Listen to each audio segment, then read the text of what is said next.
Welcome to the Room Makeover Series, presented by Square One and Grapevine Designs. This is part 2 of the Reimer project. I'm your host, Monica. Let's go see how the makeover's doing.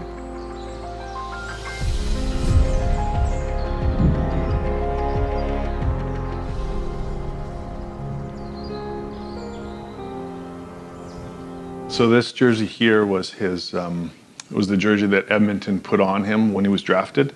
We made sure he brought his first goal puck home, and then we had this little picture put in here, which is him and his celebration. And you can see how much that first goal meant to him. So that's, that will stay there forever. So this is Caleb's first shelf that I built for him when he was in Hockey 1. I guess he was 5 or 6 years old. And those are his first ever skates that he had. And last year he really wanted to make another shelf for this wall, so he and I worked on this in the garage. And these were his last pair of skates, so a little bigger than those ones. I'm sure there would have been many more to make in the future for sure. Hi, it's Solar with high definition painting. The paint today we're using is all from Sherwin-Williams. Today we're in the first phase of the painting, and after the ceilings are done, we'll put one coat of paint on all the walls, get it ready for the cabinet guys and the flooring guys.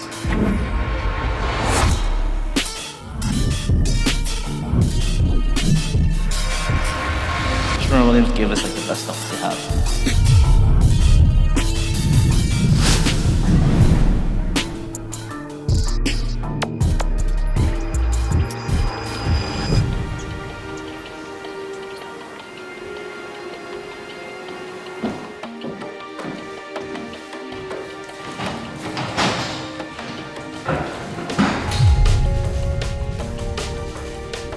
I'm Jason. I'm a lead installer for kitchen art design. You don't have perfect walls, straight walls, or anything like that, but cabinets definitely have to be 100% level.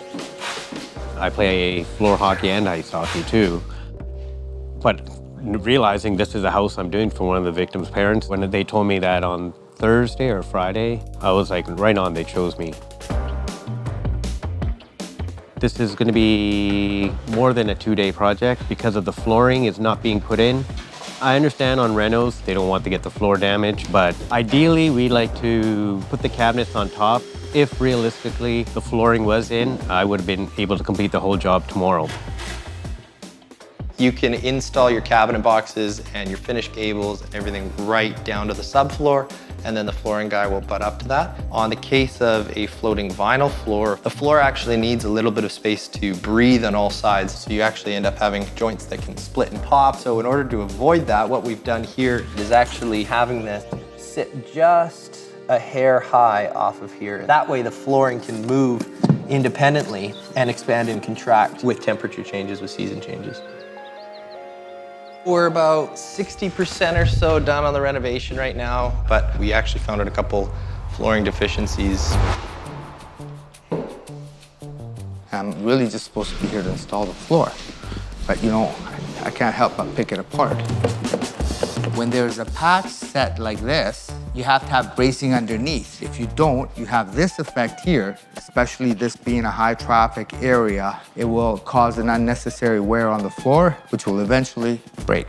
Marco, how are you? They did bridging on one side, but not on the other. Also, some of the subfloor is not properly removed. And you also have a major squeak up here in the front. I have limited time to get this floor in for you, which really sucks. You might be able to just cut a little piece out and slide it a block under and then put it back. Do you know what I mean? Everything looks pretty okay except for those areas, so I just want to highlight them for you.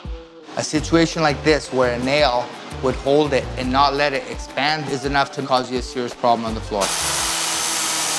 These staples are the previous staples from the hardwood installation that this house had before. That's what held down the hardwood.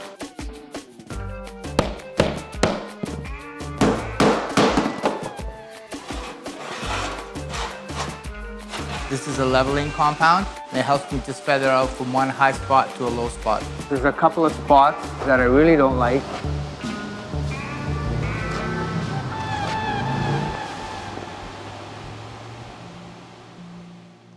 Darren, who is the owner of the shop that I work for, the Carpet Center, he asked if I would be interested in doing this job because we're really busy right now, and if we could squeeze Marco in on this job with this particular story about about these boys. So it sort of hit a nerve, considering that my son had come to us at the dinner table with regards to one of his close friends being friends with one of the boys. So, you know, these things are never too far removed, especially in the sports community. My boys play lacrosse. So, yeah, of course, I agreed to try and squeeze them in, and, well, here I am trying to squeeze.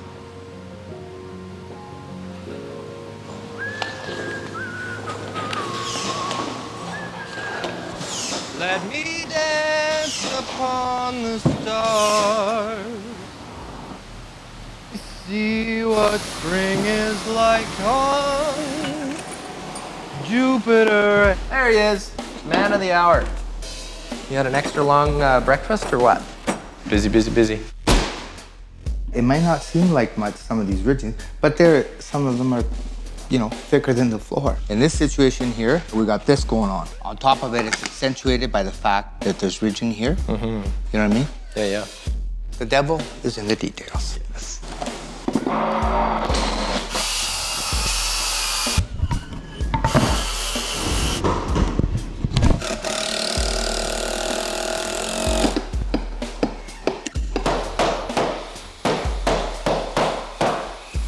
I thought you were taking off the whole thing. Stop. I didn't know I had to tell you that. Oh, don't make me do that. Yeah, this, but Oh. there. You son of a You should have said something. Like I say, it lands right there. Oh, It's on boy. you, it's on you. Don't worry.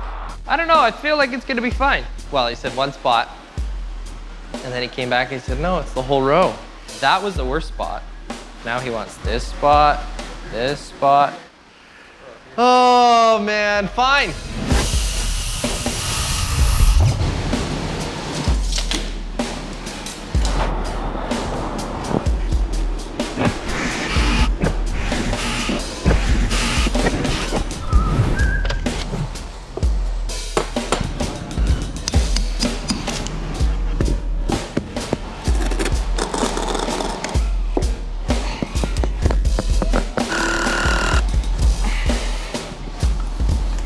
One more to go.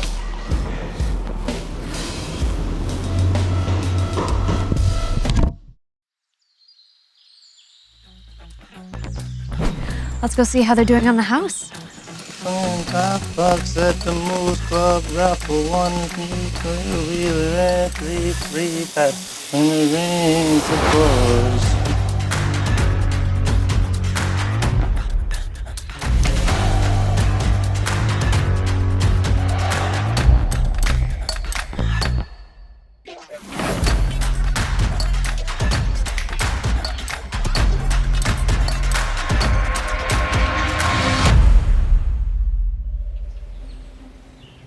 We got big day happening. We got counters, cabinet guys, we have finishing carpentry, we got painters, we have designers. Designers made some changes. We found some hiccups with the hood fan. It's too wide. This is so bad. How are we gonna fix that? We weren't gonna do drywall after this. It was supposed to go on top of the studs. I see. Fan is just supposed to slide on top. By 40 and a half, right? Yeah, but it's supposed to be 35 inches. It's oversized, and now we have to do drywall. So it's a big mess up. It's up there. Well, you know Solar does drywall too, hey? No, but Davey's doing all this. Plan now is call drywallers, see if they can come here after hours and tape and put first coat on this before we gotta do backsplash measure tomorrow. He thought that this was an afterthought and he was just gonna cut it bigger because we'd have to do drywall anyways to fix it up. But that's not the case. We had planned that out to make it fit perfect. If we're gonna be doing this hood fan detail and trying to avoid as much drywall work as possible, my plan would be to install backing that's gonna be just slightly shy of the sides of that hood fan so that the hood fan can be prefabricated, come in, bolt on, no drywall work. Oh boy. It feels like you're just waiting forever. Hello? So you're gonna put emergency tape work. I'm hoping you can kind of help us out if almost like end of day today to put some tape up on it. It's... Marco, I would love to help you. I am about 3 jobs behind with stuff right now. Even if you load it. Okay, man, talk to you later. Bye. We're drywalling. Now. Yesterday, where's our boy? Salar, you might be our savior. We had a little bit of a boo-boo over here. 34 and a 16th. So what is that gonna be right to the middle? Is gonna be 17 and a 32nd. I'm not tall. 35 divided by 2 is 17. No. 17 and a half. Are you able to take the ceiling and then put first coat on it as well? Yeah, I can do that. I actually have tape with me too. Really? Yeah, I do. That would be awesome. Salar is the man. I hate drywall. So he's installing countertops today? Yep. Countertops going in, gables, kicks, doors, then they'll finish off. That allows us to finish backsplash. Okay, so the templating for the backsplash Is this thing. Right. The countertops were supplied by Cosentino. They're a Silestone product. And then Apex Granite and Tile has done all the fabrication at cost. It's a suede finish. Oh, it's like textured. Yeah, it's like not shiny. And did you design this kitchen? Yeah, I designed it from scratch. You had a hand, I imagine, in picking like all the wood shades and all that kind of stuff? Yeah, I think the balance between the wood and the white is really good.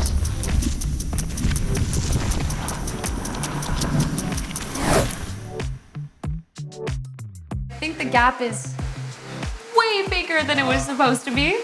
You know what? It's gonna look awesome. Does this open? You can put like a toaster in here and like roll things and pull it out. Found my new favorite thing in this kitchen. It's amazing. You can always reach the back. You can just go, "Phew," and it's not gonna break your wall. Then we've got this lovely intentional paint splatter. This is kind of the coloring we're going for, a little 101 Dalmatians. Hey, Salar, I know you gotta repaint it anyways, but you said you weren't gonna get overspray. That's not, I can't control. I said, are you gonna get any overspray? You said, no, it'll be fine. I'll fight him, you watch. This is a new flooring that's come out over the last couple of years, mainly in response to laminate flooring. It's a compressed type wood that unfortunately swells once water gets on it. So there was a lot of insurance claims regarding water issues and laminate flooring. So industry has come out with this floor that is a waterproof floor. So tell me, because I don't know what an insurance adjuster does. We could have an emergency in the middle of the night and have to go out to a truck that's rolled over or a house that's burnt down. Those things happen all of the time. People are always going through some form of adversity, and it's our adjusters that have to deal with them and try to calm them down and walk them through the process. Patty Kernaghan is from Kernaghan Adjusters, a family-owned insurance adjusting firm that's been helping Canadians get back on their feet for over 65 years. They are generously sponsoring the flooring portion of this home. It's a tough profession, especially when not everything is replaceable. You have to be able to apply that empathy to the circumstances and be aware of the hurts that people are feeling. And taking on this project was a way for you guys to be involved in helping another family through that situation? Absolutely. It's not an actual claim, but it's everything that corresponds to what we do for a living.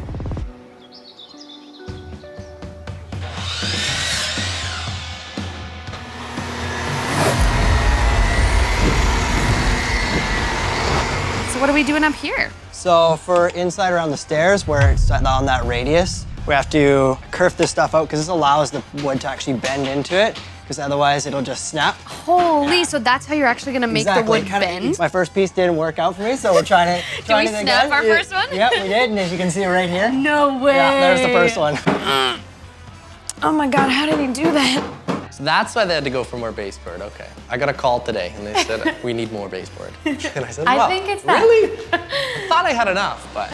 So what are you getting up to today? Today I'm going to be sanding some of the edges along the stairs. So spots like this where it's dropped down, I'm sanding it flush so that it looks nice to the eye. So this is called Red Bondo. It seals these little seams here. You won't even know that there was different pieces involved. It'll just look as one. We really got to get these ready though, and we are behind a little bit, but that's all right. I've been mowing their lawn. I've been doing gardening. I imagine you had a plan in mind for day one, and how has that changed up to today?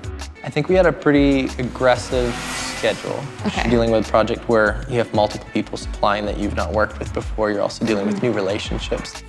You can tell I'm choked, right? It's been a challenge working with people that we don't work with often, but it's also been really rewarding, and I feel like there's definitely going to be some phone calls after this with guys we've not used for a while, or guys that are kind of coming into the fold. Thank you. I know we've got this giant pile of things, but tell me more about what the living room is going to look like. We have a beautiful chandelier from CF Interiors and a beautiful oak table. We have another big chandelier here and another chandelier. Awesome. This was just finished this morning, the shelves and the mantle. Although I just got pictures, it's new to me and it just is awesome. The handles are here. This is the long one that will... That's going to be such a nice touch of like the color, especially against the white. Yeah, coming home to a bright and airy and fresh home is just, it's gonna be nice because they're still going through a lot. So that's how it will.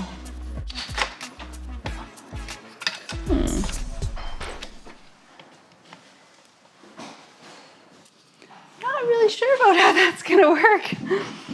To figure it out. That is the end of part 2. Don't forget to subscribe so you're updated when we release part 3. If you'd like to nominate someone for a future episode, visit squareone.ca/makeover. And if you'd like to learn more about Lisa and Grapevine Designs, visit grapevinedesigns.ca. Thanks for watching, and we'll see you for part 3.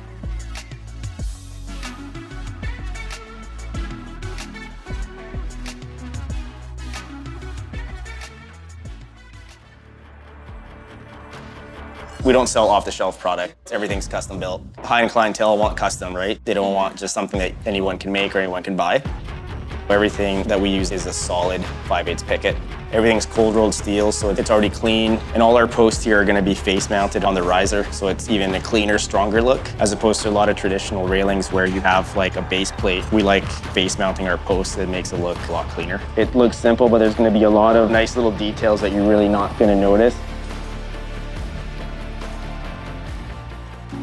This is something we've been dreaming of for years, actually, to be able to modernize our home a little. But we're just really grateful to live here to begin with, and thought we would have time and some money to make some changes over the years. But other than some paint, we really haven't gotten to much.